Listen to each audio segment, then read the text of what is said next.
As you know, this channel is all about tools, tips, and tutorials for growing in watercolor. However, in this video, I am showing you how I created this drawing of a nuthatch using inexpensive Craypa oil pastel sticks. If you want to hear what I learned through this process of using a new medium, keep on watching. I'm drawing on watercolor paper. It's 100% cotton, cold press, Ba Hong paper, the kind of paper I use in all of my watercolor paintings. First, I painted a flat watercolor wash of cobalt blue over the entire piece of paper and let it dry. You can find other videos on this channel that show you my process for doing that.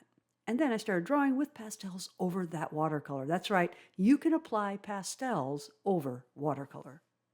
You can watch and follow along as I do that.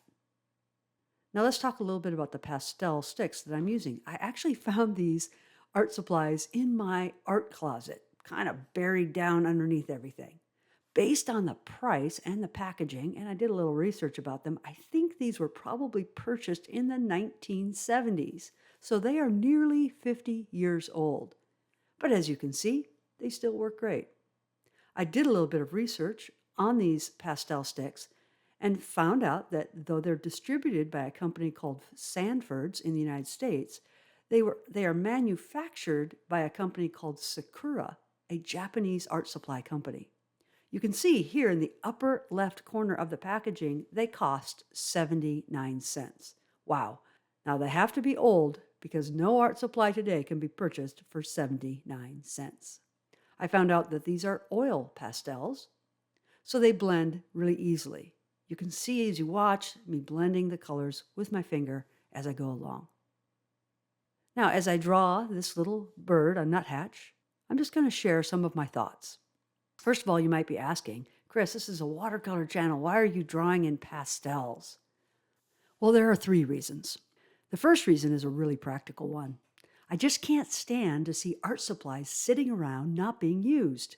Art supplies are created to be used. Their very reason for being in this world is to create beautiful works of art. So, if you're like me and you have a closet full of unused supplies, I encourage you to get them out and use them to create something beautiful. In fact, before you go out and buy any new art supplies, try going back to something you bought a while ago and see if you might rediscover a tool you already have. You might just realize you already own exactly what you need for your next piece of art. That is exactly what happened to me. The second reason has to do with becoming a well-rounded artist. I realize I need to exercise different art muscles. I have been painting in watercolor for years, and I have developed skills and techniques and a kind of base of knowledge about watercolor that helps me in that process. However, at times, I have been hesitant, maybe even afraid to explore different mediums. I seem to have some strange fear that I might somehow handicap or mess up my watercolor skills if I try a different type of painting process. But nothing could be further from the truth.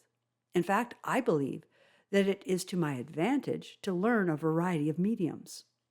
Many of the watercolor artists that I admire are simultaneously skilled in oil or pastel or acrylic. I want to grow into a skilled, well-rounded artist. So experimenting with other mediums is just part of that growing process. And my third and last reason is this.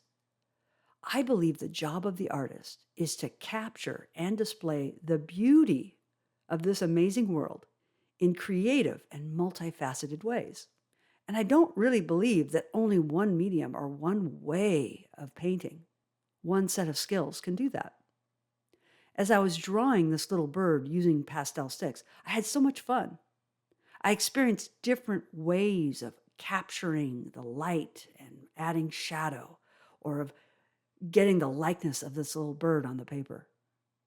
I enjoyed the bright, saturated colors of pastel and the blending qualities of this medium, which is really so different than watercolor. In watercolor, I'm using a brush and applying paint and pigment with water.